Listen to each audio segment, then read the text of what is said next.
Mis queridos amigos, muy buenos días, muy buenas tardes o buenas noches, dependiendo del uso horario y el país en el que nos estés escuchando, sintonizando o viendo. Mi nombre es Svald Huerta, muchísimas gracias, bienvenido a Expert TV, a Culturalmente Responsable, el canal de los expertos y el canal donde podemos tener toda la información de la responsabilidad cultural, empresarial y civil para nuestra difusión, nuestro conocimiento. Y estamos felices porque hoy nos visita mi querido Oliver Román. ¿Cómo estás? ¿Qué tal, Oliver? Bien, Bienvenido. Bien, gracias, muchas gracias. Bienvenido. Yo les voy a platicar que Oliver es invitado especial, como todos los invitados que tenemos en Culturalmente Responsable, pero él es director de Club UNESCO Hipatia. Presidente, evidentemente. Es presidente porque es asociación civil. Ahorita nos vas a explicar un poquito de todo esto. Y también, director de UNESCO Patrimonio. Así es. Esa sí es dirección.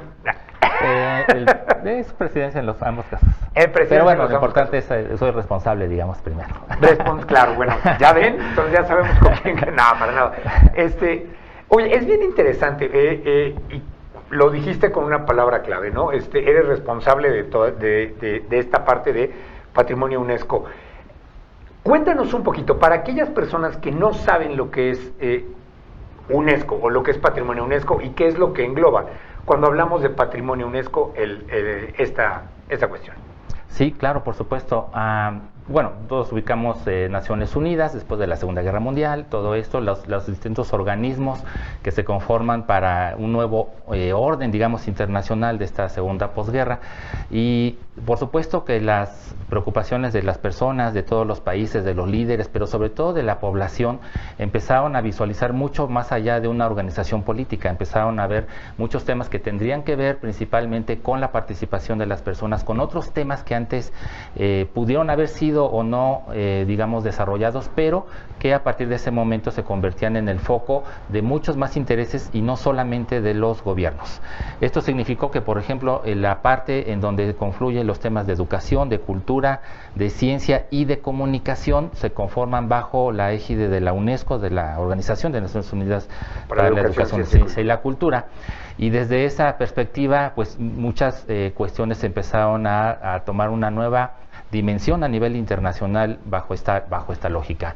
El tema del patrimonio mundial, que es uno de los temas emblemáticos, yo quizás diría, sí, de los más emblemáticos de la organización, viene particularmente hacia 1959, cuando el gobierno en aquel momento de Egipto decide la construcción de la presa de Asuán, que pues todos tenemos alguna referencia por allí.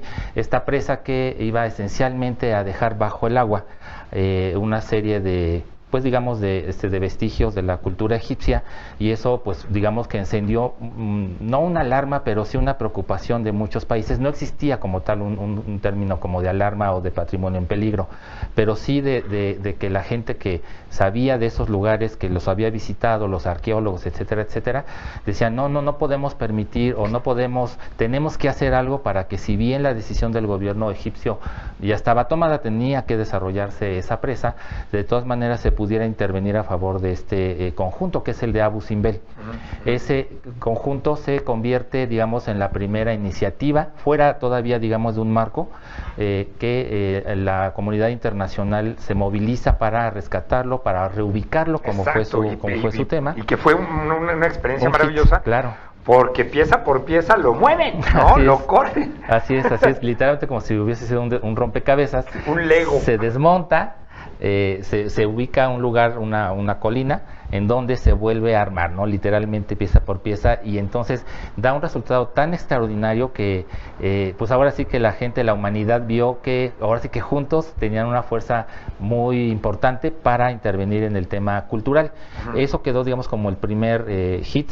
Años después viene una inundación que no es tan infrecuente en Venecia, en donde vuelve nuevamente a movilizarse pues a nivel internacional las fuerzas positivas. Las alarmas. Sí, así es.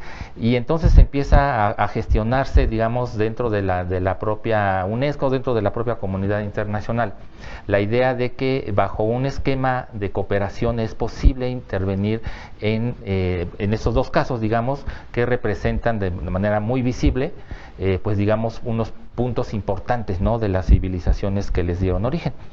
Y es entonces que viene a desarrollarse ya el concepto como tal de patrimonio mundial. Bueno, pasan algunas cuestiones, pero hacia finales de los años 60, principios de los 70, pues ya eso toma forma bajo el liderazgo dentro de la UNESCO del sector de cultura, y se lleva a cabo pues una convención, una reunión que da como resultado esta convención, yo diría la convención base, que es la convención de 1972 sobre el patrimonio cultural y natural. Ok, ahora platicábamos allá afuera, eso precisamente, el patrimonio cultural y natural. Cuando hablamos de patrimonio cultural, podemos, siempre lo hemos manejado como patrimonio tangible e intangible, ¿no? Y patrimonio natural. Entendemos patrimonio natural como recursos y reservas naturales. Esencialmente, digamos, espacios que en el caso de la categoría de patrimonio mundial representan, pues digamos, un momento cumbre, digamos, de la naturaleza, en el sentido de que puede haber lagos muy hermosos en muchos países, pero quizá los de una región en particular que corresponde a un país tienen una biodiversidad específica, tienen una belleza extraordinaria, digamos, dentro de lo hermoso que son, puede ser extraordinario, y que y eso se convierte justamente bajo esos criterios. Hay en general 10 criterios para la designación, digamos, de los sitios de patrimonio mundial bajo esta lógica de la Convención del 72. Los 6 primeros corresponden a categorías de patrimonio cultural y los otros 4 patrimonio natural. Entonces, entre esos, los temas de la naturaleza viene a ser algo, cuando encuentras algo superlativo, por ejemplo, un santuario de ballenas como el de México, eso explica por qué tenemos el santuario del Vizcaíno como patrimonio mundial. Natural. Pero ese es patrimonio natural. Así es. Ahora, en muchas ocasiones nosotros lo confundimos y decimos que es un patrimonio intangible y es un patrimonio cultural intangible, pero más bien es patrimonio natural. Es patrimonio natural, así es un sitio de patrimonio mundial. Cuando hablamos de sitios podemos ubicar muy fácilmente el espacio físico de donde está. Así es, físico, geográfico, monumental, etcétera, etcétera. Es decir, podemos tocarlo. Y el intangible precisamente no puedes tocar. No lo podemos tocar. Es ahora, otra cosa. Exacto, pero lo que pasa es que siempre hemos platicado que en muchas ocasiones de patrimonio intangible y de patrimonio tangible. Entonces, el patrimonio natural por fuerza es tangible. Así es.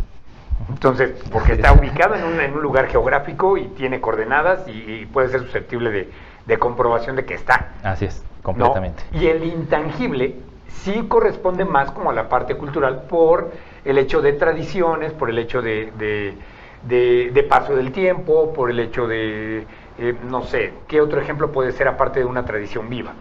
Bueno, el patrimonio intangible es una categoría que empezó a desarrollarse pues varios años después, iba creciendo esta convención, el trabajo de esta convención.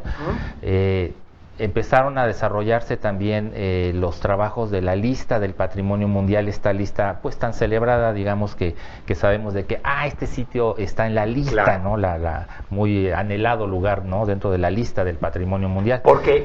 ¿Les dan dinero? No. ¿Hay recurso? Es un reconocimiento, digamos, que parte del hecho fundamental de que cada uno de estos sitios, no importa el país, no importa el momento, cada uno de estos sitios presenta una característica fundamental dentro de esto de patrimonio mundial, que es el valor universal excepcional, así se le conoce. Es decir, algo que a simple vista prácticamente podemos nosotros valorar, es decir, es algo tan extraordinario que cualquier persona en cualquier lugar del mundo sabe que ese lugar significa algo, que es algo especial, que tiene un valor que precisamente es extraordinario. No podemos, digamos, confundir un sitio, digamos, con edificios de cualquier tipo, con, por ejemplo, un castillo en Alemania, ¿no? Sabemos que ese castillo significa algo más especial que cualquier otro sitio. Entonces, esto que cualquier persona, cualquier ser humano podemos reconocer de cualquier cultura, de cualquier espacio a nivel internacional, eso es lo que define, digamos, un poco es la categoría. Ok, ahora, ¿qué pasa? Esto en cuanto a los espacios. Bueno, y ahorita estamos viendo algunos de los 10 espacios que tienen reconocimiento como patrimonio que sería material. Sí, así es todo lo que estamos viendo. Esta imagen en particular no la ubicó, pero vimos un poquito antes Tulum. Tulum, por ejemplo, no es un sitio de patrimonio mundial, pero sí es un sitio que podría, por ejemplo, eventualmente pues manejarse en este término. Pero es lo que decíamos, pero en una cuestión de intangibilidad por toda la riqueza que tiene. Es ahí a donde quiero llegar. En muchas ocasiones no necesariamente tiene que ser entendido como el patrimonio cultural material. Y México, que es un país que tiene una riqueza y que mucho de su patrimonio, mucho de su valor es, además de la gente, además de la cultura, es todo este cúmulo de tradiciones o de personas que siguen resguardando los espacios o siguen resguardando las tradiciones para que se rescaten estas o para que no se pierdan. Así es, al final los sitios culturales como las pirámides, como los centros históricos de las ciudades, todo lo que está dentro del patrimonio mundial, al final son producto del trabajo, de la intervención del ser humano. Claro. Entonces, esa manifestación física del talento, del genio de la humanidad, la vemos muy claramente allí, pero no es lo único que produce el ser humano. El ser humano, por supuesto, también produce, genera cultura, genera estos intangibles a los que te estás refiriendo, y eso entra en una categoría distinta, que precisamente es la categoría del patrimonio inmaterial o intangible. Eso se rige a nivel general de la UNESCO bajo la lógica de una convención que en el 2003 entra en vigencia, es decir, es mucho más reciente que aquella anterior. Sin embargo, ya había trabajo al respecto, se conocían o se habían inscrito como obras maestras de la creatividad humana estos espacios. El arte, o sea, si es una obra maestra de la creatividad humana, ahí es donde entra el arte, donde entrarían las pinturas, donde entraría la música. No, eso es otra categoría. Mira, ven. Es otra categoría. Lo que entra en este espacio son esencialmente las prácticas culturales de los pueblos, de los regiones. Sí, así es. Por ejemplo, en el caso de México, la primera que tenemos en este registro es algo que todos a nivel mundial la reconocemos muy fácilmente, porque son el Día de Muertos como lo conocemos, pero que tiene el registro como las fiestas indígenas dedicadas a los muertos. Esa es la primera inscripción de México bajo el tema de patrimonio intangible, y de ahí se derivan otras como la fiesta de los parachicos de Chiapa de Corzo, o la mucho más reciente, que tenemos un mes de estrenándola, que es el proceso de la elaboración manual de la cerámica.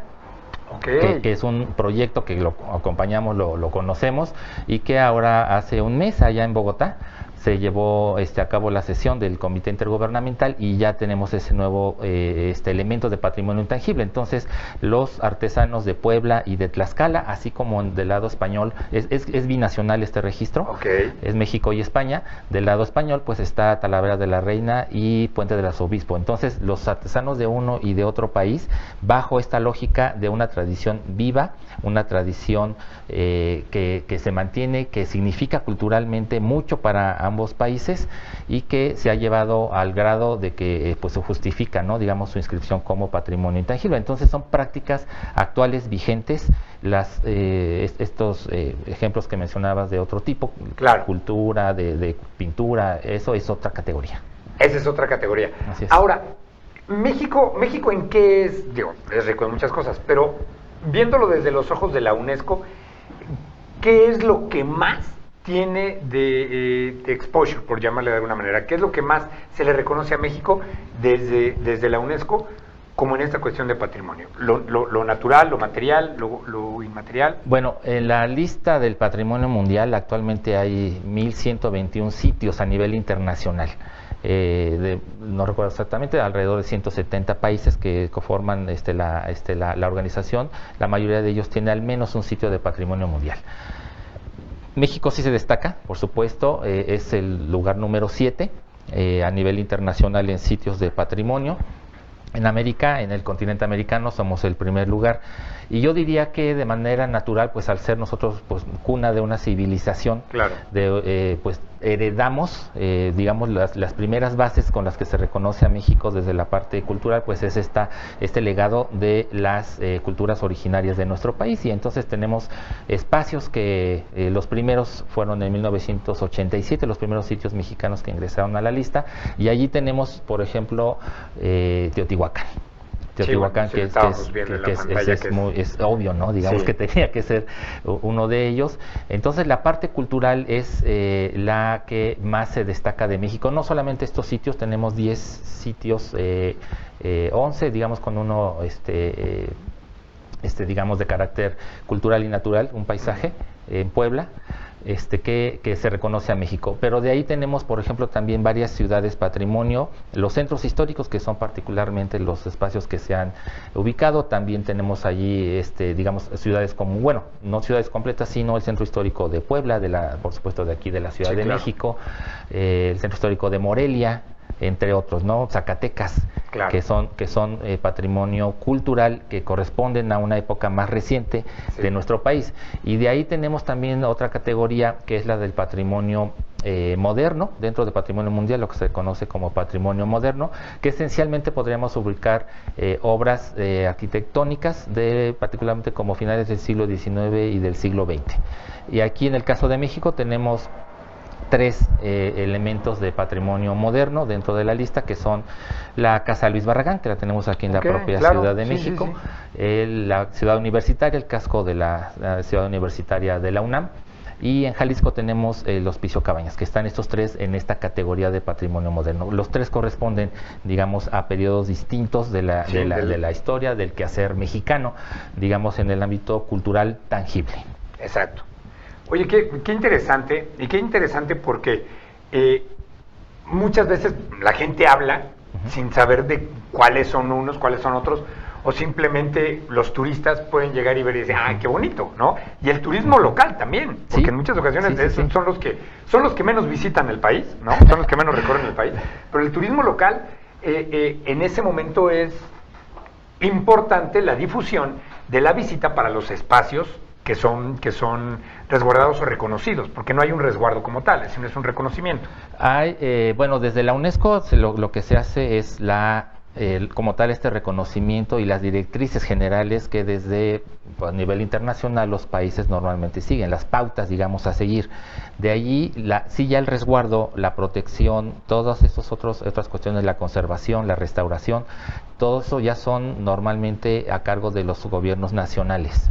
Es decir, en el caso de México, esa salvaguardia fundamental la tiene el Instituto Nacional de Antropología e Historia, como la institución especializada para esos términos, pero también hay una intervención desde otros niveles. Yo diría, por ejemplo, el caso de la propia Casa Luis Barragán, que es un ejemplo extraordinario. No sé si la has visitado, si nuestros amigos la han visitado, y si no, pues dense una vuelta. La tenemos literalmente aquí en Chapultepec. Entonces, a ver si tenemos imágenes de la Casa Luis Barragán. Sí, ahora sí, pasando los pinos enfrentito casi, está la Casa Barragán, y eso es un ejemplo extraordinario, porque uno puede pensar cómo la casa de alguien es patrimonio de la humanidad. Bueno, en México hay muchas, yo no digo que todas sean patrimonio de la humanidad, pero hay muchas casas que son hermosas, y hay muchas casas museo, que son, y hay otras que son casas museo porque son museos, son simplemente. Sí, así es. Pero hay unas características arquitectónicas bastante exquisitas, tanto, no solamente en el Luis Barragán, también tenemos bueno, se acaba de nombrar también otra que no es patrimonio, pero se acaba de hacer la casa museo por parte del Museo Sumaya, que es la de Rafael Tovar y de Teresa. Entonces, que se acaba de hacer casa museo. Entonces, que le acaban de dar también esta distinción, pero esta es interna, esa no es como de la UNESCO. Pero encontramos muchas que son muy padres, son muy interesantes, pero esas características que comentas son las que enriquecen. Así es. Por ejemplo, la arquitectura para la redundancia, del arquitecto Barragán, de Luis Barragán, pues nos muestra al mismo tiempo digamos, gran profundidad en el conocimiento de la cultura mexicana, de la cultura vernácula, sobre todo mexicana, revisada bajo una arquitectura que es completamente modernista y que se presenta como, digamos, como un hito de la arquitectura universal, en el sentido de presentar materiales, de presentar estilos, de presentar una paleta de colores, de presentar un jardín extraordinario que uno lo ve y dices, bueno, ¿dónde estoy? ¿Esto es un jardín? No es solamente, no tiene evidentemente toda una cosmovisión, pero que además nos lleva a los mexicanos a una renovación, digamos, de la arquitectura en el siglo XX. Entonces, es esa conjunción, digamos, de los valores tradicionales que vemos ahí, elementos que existieron en las haciendas del siglo XIX, en fin, todo eso, y que lo vemos bajo una concepción arquitectónica que renueva y que invita a que cualquier persona en cualquier lugar, yo diría, en cualquier país diría, wow, este lugar me encanta. No lo veo como un lugar así mexicano ajeno, sino Exacto. como un lugar que tiene una resignificación de lo mexicano con la arquitectura, de lo vernáculo mexicano con la arquitectura moderna. Entonces, esos espacios que tienen digamos, estos valores desde su concepción, desde su uso, desde el espacio, el color, todo lo que puede uno apreciar en esta casa, por ejemplo, es algo que, por ejemplo, a nivel internacional casi no hay. Solamente la casa de Andrew Lloyd Wright, que recientemente en Estados Unidos entró también a la lista del Patrimonio Mundial, pero en realidad son muy poquitas propiedades a nivel mundial que pueden tener esta categoría, y bueno, aquí en México tenemos una. No, bueno, está maravilloso. Vamos a ver si sí podemos lograr las imágenes. Ok, bueno, a ver, para que la gente conozca cuál es algo de la Casa Barragán. Sí, algo de la Casa Barragán para que que acaba de cumplir, bueno, ahora en el año pasado cumplió 15 años como Patrimonio Mundial. Es una inscripción de 2004, la Casa Barragán.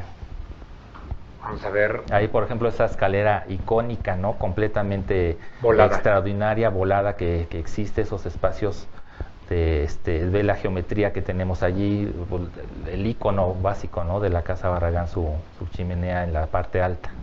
Sí, y funciona. Ahorita ya no funciona. Es completamente visitable, sí, no, la casa, la chimenea. Ah. Sí, no, la casa sí, puedes visitarla. Sí, claro. Está en Avenida de la, como en Constituyentes y Parque Lira. Sí, Constituyentes y Parque Lira. Es que te iba a decir Avenida de la Paz, no, eso es. En Constituyentes y Parque Lira. Pero aparte es una cosa también, nosotros imaginaríamos que este tipo de casas o este tipo te necesitan ser súper antiguas, necesitan ser todas coloniales, todas, ¿no? Como centro histórico. Como tipo centro histórico, porque la mayoría de las construcciones que podemos visitar, como lo que decías, de los centros históricos de los estados, pues, son coloniales, son tradicionales, son bonitos, hay gente que les encantan, pero y efectivamente, una de las cosas más interesantes de esta casa es esa distribución y cómo fue construida y cómo fue hecha. Y rompe efectivamente, pero también le da a México, a ver, si no acabo la idea, rompe con una creencia y con un tabú, pero también le da a México una postura de modernidad. Así es. No, y es una casa tan viva, no solamente porque efectivamente se puede visitar, sí, claro, hay sino pues quienes hayan tenido ya la fortuna de hacerlo, quizás hasta hayan podido conocer, aparte de la servidumbre del arquitecto Barragán, o sea que siguen viviendo allí, cocinan, viven allí, hacen literalmente, digamos, las labores ahí de mantenimiento de la casa, y eso es algo extraordinario porque vemos no un hit, digamos, arquitectónico así dentro de un cubo de cristal, sino vemos la practicidad, que también es eso de lo que tiene la arquitectura. La arquitectura puede ser monumental, pero tiene que estar al servicio de la persona, del ser humano. Si no, pues sí está padre, ¿no? Pero si no es el castillo de Disney, ¿no? Exacto, un castillo que está muy bonito, muy pero, bonito, pero a nadie sirve. Exacto. Entonces, esta arquitectura funcional, cercana a la persona, y que la vemos desde la calidez, digamos, de los colores, de la distribución, como lo mencionas, de los distintos espacios, pues es lo que le da un valor extraordinario, ¿no? Y es algo que insistimos en este tema del valor universal excepcional. Todas las personas en todo el mundo, es prácticamente, pues digamos, una peregrinación para los arquitectos de todo el mundo venir a la Casa Barragán. Por supuesto. Oye, y hablando de cómo se da y cómo se distribuye todo este reconocimiento de parte de la UNESCO, surgen diferentes clubes y diferentes movimientos para poder llevar y para poder acercar y salvaguardar no solamente estos patrimonios, sino también generar acción, porque el chiste es generar acción. Así es. Y tú estás presidiendo el Club UNESCO Hipatia. Así es. Así es, el Club UNESCO Hipatia pertenece a Hipatia, la asociación, digamos, que le da origen a Difusión de Asuntos Internacionales. Hipatia es una asociación internacional. Es una asociación que está principalmente enfocada al tema internacional.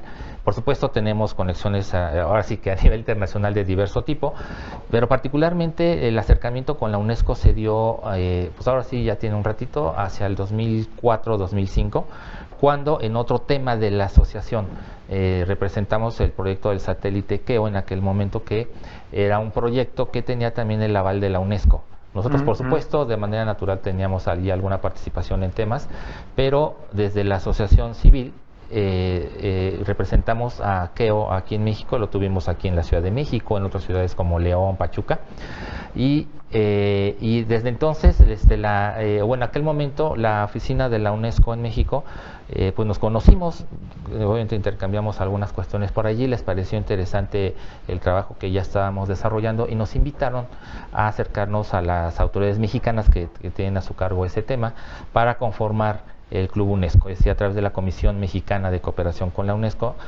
nos acercaron y decidimos pues conocer, y desde entonces se crea el Club UNESCO.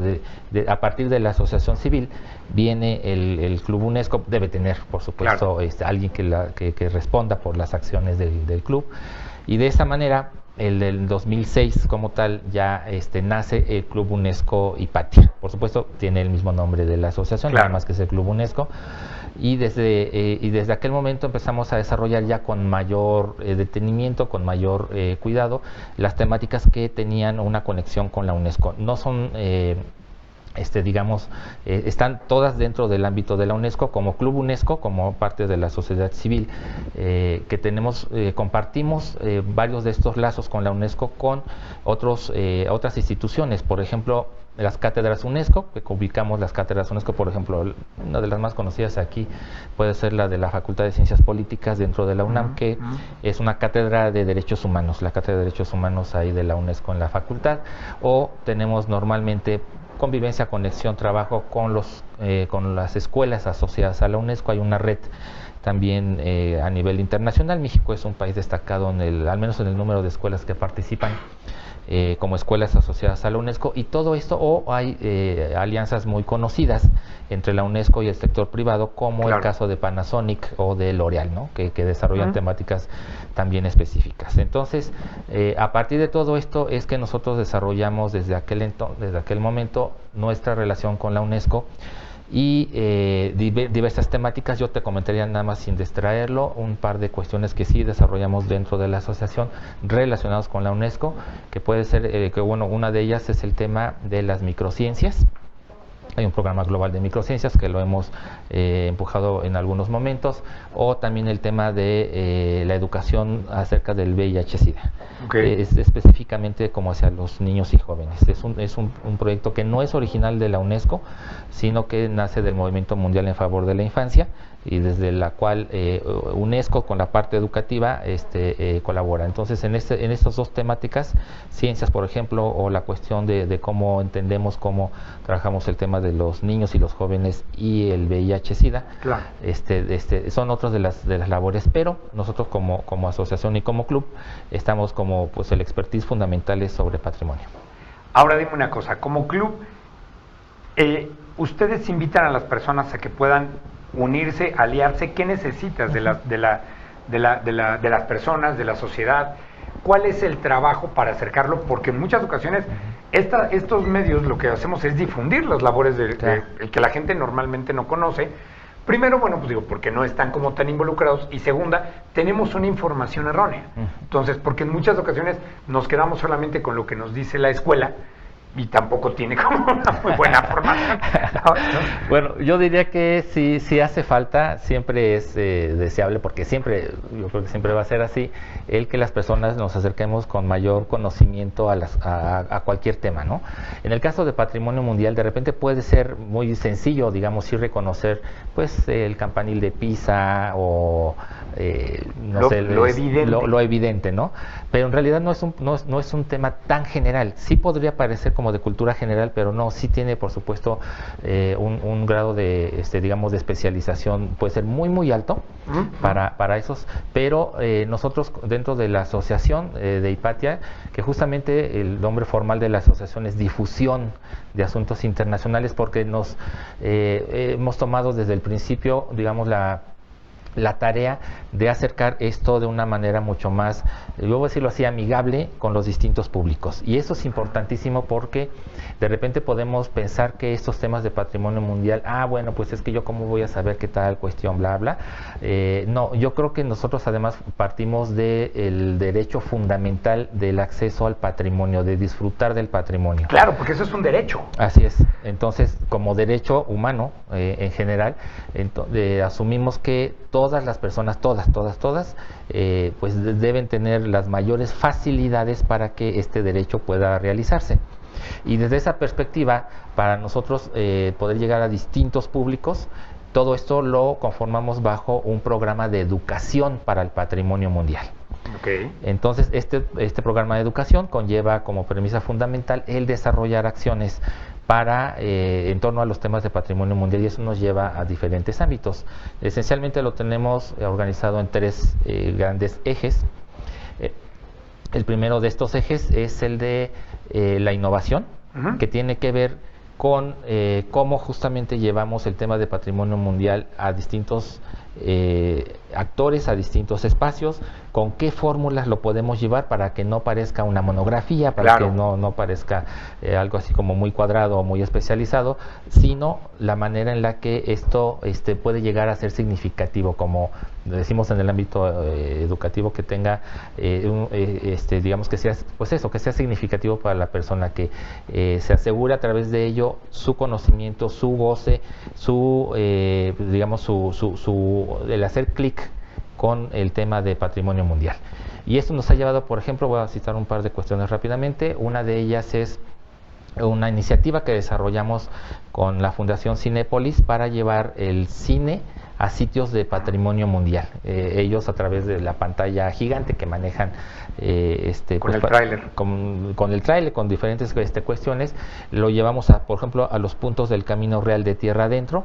Y entonces pues puedo llegar el cine a lugares, recuerdo específicamente cuando estuvimos ahí en Durango, lugares como Mapimí, como San Pedro del Gallo, como Nazas, lugares en donde naturalmente, bueno, no hay un cine, pero llegamos con el tema de la pantalla, pero también con contenidos de patrimonio mundial de su propio lugar, y eso era algo extraordinario porque las personas, cuando se acercaron en la tarde noche a ver la función de cine de tipo familiar, antes de esa función de cine les proyectamos una cápsula donde aparecía, digamos, el proceso de la inscripción del Camino Real ante la UNESCO. Entonces era extraordinario el momento en el que las personas veían en la pantalla grande el espacio donde viven, ¿no? La plaza donde ellos estaban, lo veían en la pantalla. Entonces era un momento de conexión muy especial entre las personas y el tema de patrimonio, que quizá lo sabían, pero quizá no lo tenían como muy cercano, ¿no? Muy cercano. Entonces este es un tema fundamental en patrimonio, que es pues todo Difusión. El manejo del tema de la identidad, de cómo las personas se identifican con sus sitios, y entonces ellos toman un papel activo a partir de esa identificación. Eso es parte, digamos, de los temas de innovación de este primer eje que te comentaba.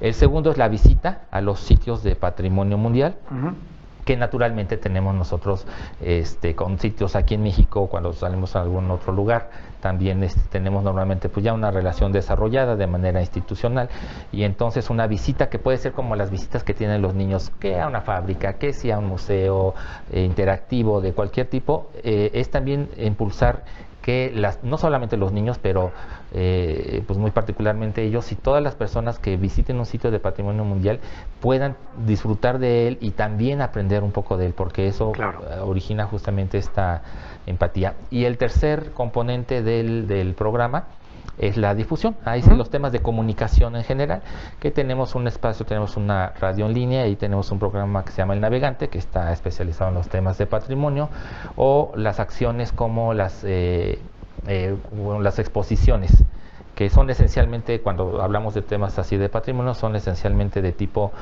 fotográfico, en formatos de grandes, fotografías grandes, para que los chicos o las personas a donde llegan estas exposiciones pues conozcan, ¿no? Por lo menos así de manera visual, con un mínimo de información, el patrimonio mundial de cualquier otro país. Oye, dime una cosa, como sociedad, ¿cuál sería nuestro papel, desde tu punto de vista, cuál sería nuestro papel para un cuidado o para una protección, no solamente del patrimonio, y no solamente acercarnos a esta información que dices? ¿Cuál sería nuestro papel como sociedad, como gobierno, como organización civil y como academia, que tendríamos que jugar con ustedes de la mano? Yo creo que es relativamente, es una pregunta compleja, pero al mismo tiempo es fácil, digamos, de poner pues, como un contexto.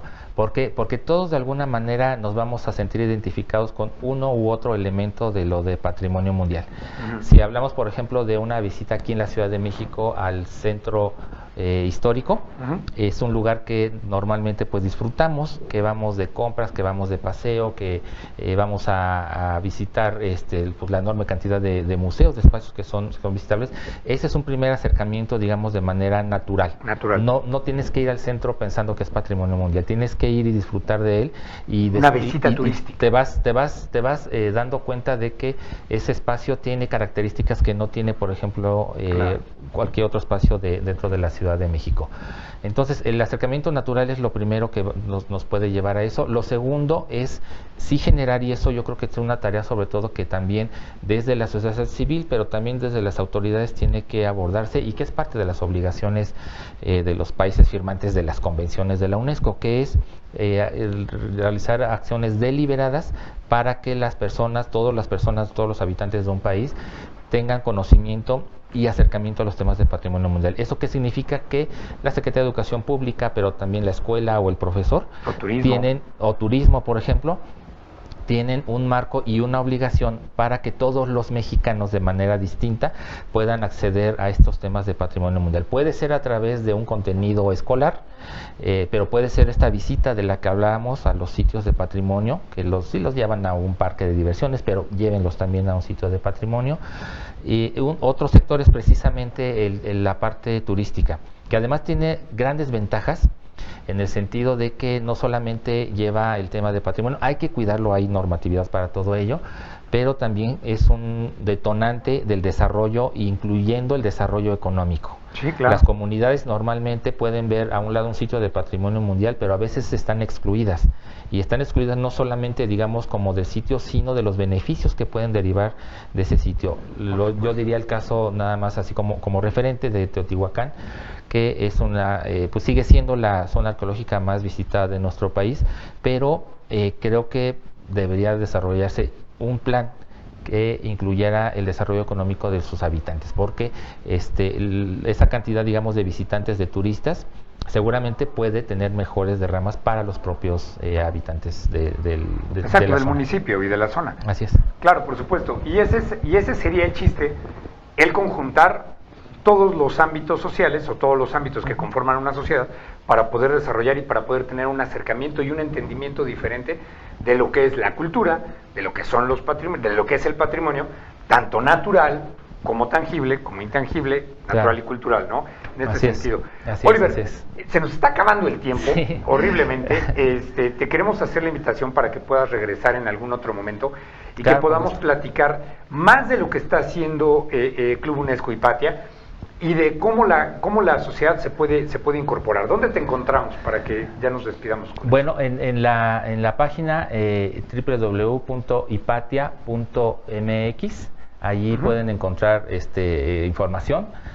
En las redes sociales, por supuesto, siempre es bueno. En Instagram está hoy como Oliver-from-México. From, ahí decía Trump, entonces ahí está mal, ¿no? Es como From. Oliver de México. Ajá. Digamos ahí. Oliver from México. Ajá. Entonces ahorita Así estamos en Instagram. En Twitter como Oliver Online MX, todo junto, con minúsculas. Ahí está, Oliver from Y México, bueno, por supuesto, ahí en la página se pueden ustedes acercar, por supuesto, con todo gusto. Y pues los invitamos a las escuelas, a las instituciones, a las personas, a los voluntarios, que desde luego también tenemos espacios para la gente que quiere participar directamente, así de que este fin de semana quiero ir a ayudar en tal lugar. Vamos a platicar de eso para que con Culturalmente Responsable podamos hacer algunas de las acciones que correspondan y que bueno que podamos invitar a la gente que se vaya, y las empresas también participan de esto, lo que comentaba Panasonic, L'Oreal, pero aquí también en México, incentivar, y lo estamos haciendo a través de programas especiales como uno de Patrimonio Mundial y Deporte que estamos por ya iniciar. Oliver, platiquemos de eso pronto y estamos en comunicación. Queridos amigos, estamos ya terminando, ya nos vamos. Muchísimas gracias a todos los que hacen posible Culturalmente Responsable TV. Gracias a Miguel Baitz, gracias a Rubén, gracias a todo el equipo, a Lina, Samantha, a Alex, a Oscar, a todos los que están haciendo posible. Muchísimas gracias a Pablo Díaz de León, que siempre está de la mano de Culturalmente Responsable, y gracias a todos. Nos estamos viendo, tenemos muchas noticias. Recuerden que Culturalmente Responsable es el movimiento sociocultural más importante de México. No te pierdas, únete, y cualquier duda o información que necesites, manda tu correo a culturalmenteresponsable@gmail. Arrancamos fuerte terminando enero para que se puedan enlistar todos los artistas para hacer de México un país culturalmente responsable, el primero y de aquí para el mundo. Muchísimas gracias, mi nombre es Osvaldo Huerta, nos vemos muy pronto, por lo pronto, el próximo lunes. Adiós.